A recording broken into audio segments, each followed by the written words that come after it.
How easy is it to get lost in the bush? Now, we wondered because there were some 1,700 search and rescue operations last year. That is around 5 a day. Who knew? 5 a day is a lot.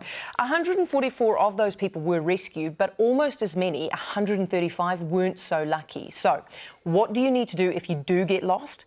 Well, you need to watch this story first, because Lachlan went for a bushwalk himself and got into trouble very quickly.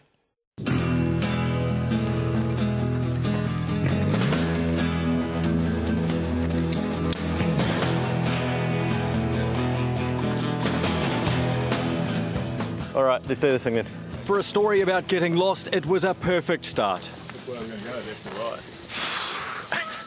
I didn't even look. At 90 minutes, the Kiko Loop in Kaimanawa Forest Park is a walk I wouldn't normally blink at.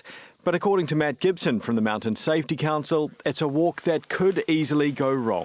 You don't have to be far off the track to not be able to see it. It does happen, and it happens often in New Zealand, unfortunately.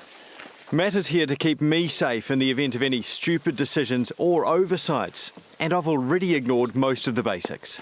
Do some research, plan your trip, tell someone where you're going, and tell them when you'll be out. Check the weather and take sufficient supplies. Making my next mistake doesn't take long. Well, here's our scenario then. I am getting low on water. Okay. I am getting thirsty, and I can hear a stream down there. Yep. So I'm going to go and find it. Okay. Now, if you think no one would do that in real life, think again. The most common things are probably trying to look for water, going to the bathroom, or just simply seeing something that they want to take a photo of, or any number of reasons. And if you're not thinking about it when you leave the trail, it's very easy to get turned around, particularly in some of this thicker stuff. As we head down through thick scrub, there are already signs not all is well. Hang on, so this is a deer trail I'm following, not a human trail? It is. Eventually, I reach the creek. I didn't realise how steep that was coming down here. I'm still confident. I know the trail's up there. We'll go straight up that way. I'm confident we'll hit it. So we're about to try. What I don't know is that the trail above us loops back on itself. Missing it will be very easy. So how long do you reckon we've been climbing now?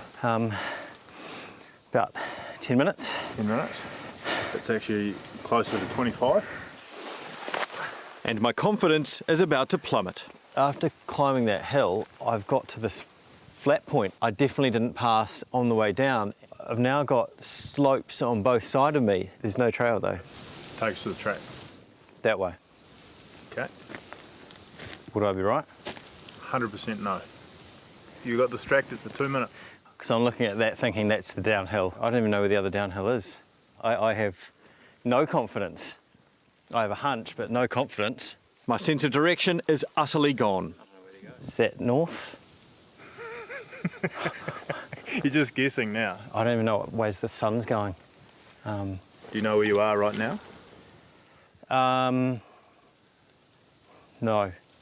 And do you know how to get back to the car? No. Then you are lost. 100% lost. I'm lost and in trouble. So at this point, you would say, I'm going to stay right here. Okay. Right. How do you feel about that? I don't have much option. I don't know what else I can do. While I have some basics with me, extra clothing, a pocket knife, survival blanket, food, it's nowhere near enough. I think with what you've got here, Lachlan, you can probably, I mean, you're not going to be comfortable tonight, I hate to break it to you, but you're not going to die. Well, that's a positive. Again, Matt's on hand to ensure I don't freeze, starve, or find some other way to die. So, shelter? Well, I had the emergency bag, but I didn't have string or any idea how to peg it out. All thanks to Matt, no thanks to me. This is where I am sleeping for the night. Shelter and warmth, but again, no thanks to me. After 10 minutes of trying, Matt stepped in to get this going. As night falls, there's nothing to do but wait and worry about what's out here with me. Oh God, it's wet. Surrounded by wetters. I've got my plastic blanket, got pretty much all my clothing on. We'll see how the night goes. God, this is interesting. So, made a few mistakes. He didn't, obviously. Didn't tell anyone where he was going, and clearly didn't have enough gear. So there's two. Didn't check the weather had no way of getting out. You wait till you see the next bit, because the things that he does wrong and the things he did not take with him are embarrassing. So after the break, we're going to find out how Lockie actually managed to emerge from this alive. Now back to Lockie, where we left him. Remember, we left him, he was lost in the bush, settling down for a cold night under an emergency shelter. It wasn't going well. No, he was complaining about the wetters. So how are things going to go for him? How is he going to get out? A bed for last night. I can tell you right now, I wouldn't want to be doing that anytime again soon. It was quite cold, even in the middle of summer. I was very glad to see it get light. So now that it is light, what are my options? What would be my chance of getting out here with a full day, full light? Well, that's the thing. It really depends on whether you're still lost or not. If you're still lost, then just walking off is probably going to do more harm than good.